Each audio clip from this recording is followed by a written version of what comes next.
My name is Moncy Hawkins, and today we spoke about financial literacy, credit education. I'm Cheri Green, and got the honor to co-present with Moncy here.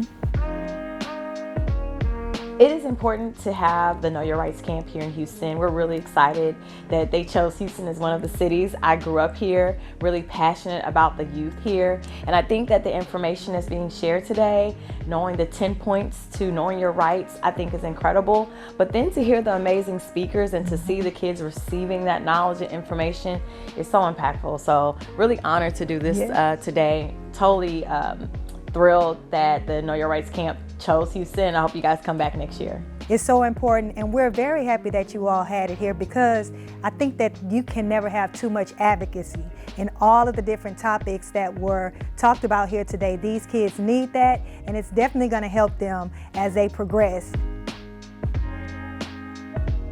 The youth are typically hard. You either get them or you don't. So I was thrilled to see how enthusiastic they were about what we shared, but most importantly, how knowledgeable they already were. And even at the end, they asked a lot of important questions that we probably didn't know at that age. So they talked about cryptocurrency, talked about investing, they talked about, flipping houses. I mean, I'm literally blown away by the knowledge that's already in this room. Working with the youth, quite often, I know that when you draw them in and you ask them questions and you let them speak about themselves, especially on the topic of money, they tend to respond. And so we want them to tell us what they want to know. You see, as they started to talk, they started to tell us what they wanted, what they know, and then they asked the questions that they wanted answers to. So I was surprised by the excitement that they had. Yes. Not the engagement, but the excitement. Well, one of the kids asked about cryptocurrency and, like what was our advice? Should they invest in cryptocurrency or not?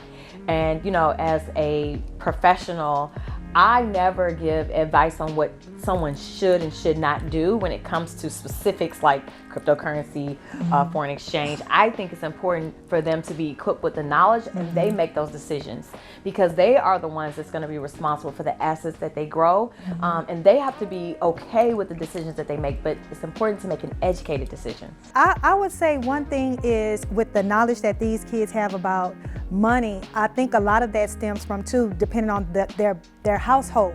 If their household has struggled with money, they are thinking, I want to know more. I want to have more money. I want to create a better lifestyle, because that was my story, coming from a family that just didn't have a lot of money. And so I always knew I wanted to have nice things. So I sought out to learn how. And I think that, like she said, with social media and that combined, it just gives them the more drive and the more, they become more inquisitive on, how can I get this so I can have a better quality of life.